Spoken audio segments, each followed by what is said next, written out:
One of the greatest scams in history is just coming to an end, as finally the people responsible for this monumental multi-billion-dollar theft are finally being brought to justice. The 1MDB scandal has been in and out of the news cycle for years now, but we might be about to see it disappear for good as it's all finally winding down. Now in this video, I'm going to explain everything that happened, the actual scam and theft itself, and the long, lengthy, and slightly distorted pursuit of justice that followed. So what exactly is 1MDB and what was this all about? Well, very simply, One Malaysia Development Berhad was a great big investment firm created in 2009 by the Malaysian government with the express intention to invest the country's wealth into new companies, technologies and industries to leverage that wealth and benefit the entire country. The basic idea of this is pretty simple. A sovereign wealth fund is a pretty common thing these days, and they've been used to huge success in other countries like Norway in the past. The only problem is that this one did not go in the right direction. The fund, while intended to grow wealth for the country, basically just became a personal piggy bank for the men who ran it, and the money was all pissed away on private jets, parties, and of course, poor investments too. So who are the important people who ran this billion-dollar fraud? Well, the first is the 6th Prime Minister of Malaysia, Najib Razak, who sought to enrich himself from his position of power, as is so often the case with politicians these days. Along with him, we have Joe Low, a different and slightly less attractive J-Lo to the one you might be imagining, who was the mastermind behind this fraud and also used it to make himself fantastically wealthy. But then how did the fraud actually work? Well, there are an awful lot of leaked financial documents that give us just enough insight into the inner workings to see what happened. Essentially, 1MDB would borrow huge amounts of money from the Malaysian government, with the idea being that that money would be invested for the people of Malaysia, maybe into companies based in Malaysia, maybe some based abroad, but that wasn't actually important. What was the idea that it was supposed to be about making the Malaysian government, and thus the Malaysian people, a healthy bit wealthier. The problem is that once these huge loans reached the 1MDB bank accounts, they didn't get invested as they were supposed to. They got siphoned off into various Swiss, Singaporean and American bank accounts, never to be seen again. The Prime Minister of Malaysia mysteriously had $731 million randomly deposited into one of his bank accounts just before the 2013 election, reportedly straight from the 1MDB funds that were supposed to be earmarked for investment. Of course, as an election was due and Najib wanted to remain in power, he used much of those millions to bribe his way to victory, once more buying political support from across the spectrum, and of course, he also indulged he and his wife to a life of lavish luxury which only $731 million in pure cash can provide.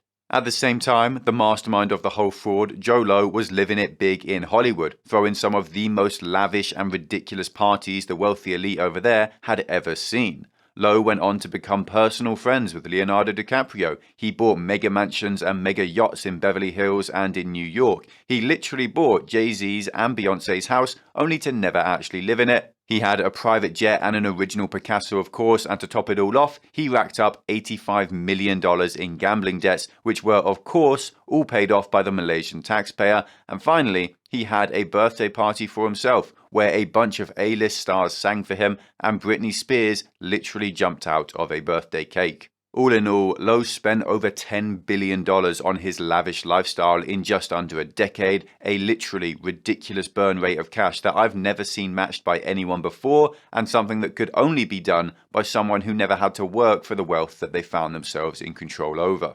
Now, the only good thing to come of this is the fact that Joe Low's personal friendship with Leonardo DiCaprio did lead to a small but very public externality, as Low personally funded the creation of the film The Wolf of Wall Street and was credited at the end of the film as being instrumental in its creation, and of course, that did make some profit, but unfortunately, the only value the Malaysian people got out of that was being able to enjoy the film itself, as none of that profit ever went back to the people who really funded its production, and no matter how good that film is, I don't think that's quite good enough to make up for one of the world's largest frauds. So then, how did it all come crumbling down? Well, in 2015, a British journalist was given 227,000 leaked documents which detailed the true extent of the fraud and allowed the dots to be joined to see just what was actually going on. This took the story into the mainstream for the first time, and the Malaysian Anti-Corruption Agency started to investigate the whole ordeal, and it was actually set to arrest the Malaysian Prime Minister himself for his role in the theft. Just before they could strike, though, the Attorney General who was in charge of that investigation was unceremoniously fired from his job by Najib. A bunch of other ministers who had been calling for investigations were gotten rid of as well, and for good measure, the offices of the Anti-Corruption Agency were raided by Malaysian police. At this point, though, it was pretty clear what was going on, and there wasn't really any way out. The US, Singaporean and Swiss authorities all started to investigate that fraud as well, and Najib's government categorically refused to cooperate, which would seem odd as this investigation was about returning stolen wealth from those other countries back to Malaysia itself, so you would expect the Malaysian government to be in total and complete support of that, unless of course they were all guilty as well, which they obviously were.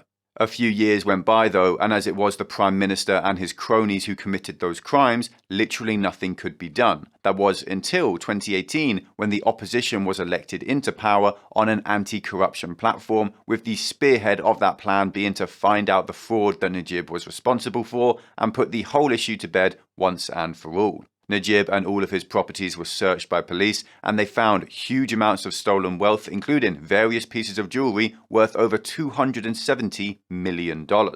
Najib was arrested and put on trial. He was charged with abuse of power, criminal breach of trust, money laundering, and tampering with auditing reports, and in the end, he was convicted by the High Court on all 7 charges put against him and was sentenced to 12 years in prison.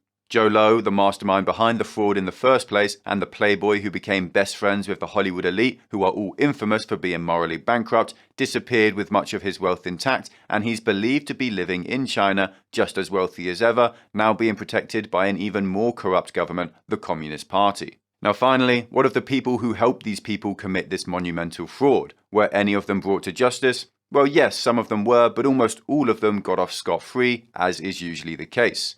As of 2 weeks ago, a Goldman Sachs banker, Roger Nang, was just found guilty of laundering, bribery and fraud in the US and could be facing as much as 30 years in prison, though let's be honest, it's likely his final sentence will be far shorter than that. In reality, this is probably the end of the saga. The Prime Minister has been found guilty and sentenced, most of the little guys got off scot-free, and the only really influential person to escape justice is living it up in China, where there is no chance in hell that he is ever extradited. Some of these stolen assets have been recovered and returned to the Malaysian government, but as of right now, that only amounts to about $320 million worth, which is a tiny fraction of what was actually stolen. Leonardo DiCaprio did give up $20 million worth of art that he received as gifts from Jolo, though only after he was actually caught out, showing once and for all why you should ignore every single person who is involved in that Hollywood cesspit, especially when they try to talk to you about morality. The fact DiCaprio ever accepted those gifts in the first place and was such close friends with Lowe is proof that he is morally bankrupt, at least in my opinion. If you enjoyed this video, then make sure to like, comment and subscribe to bless the YouTube algorithm. If you want more content like this, then check out our Patreon and join our community of investors. You get access to our Discord, loads of exclusive content like insight into my portfolio and buy and sell alerts for all my own investments. There's a link in the description to masterworks.io, a site that allows you to buy fractional shares of art from world-famous artists like Banksy, which can be a great way to diversify your portfolio with non-market correlated assets. It's completely free to sign up, so if that sounds interesting, then make sure to check it out. There's also a link in the description to BlockFi, which will give you up to $250 in free Bitcoin when you use it. You can also get 9% interest on stablecoins like USDC, which is a far higher rate than you get from any savings account these days. Thank you all for watching, stay stoic, until next time.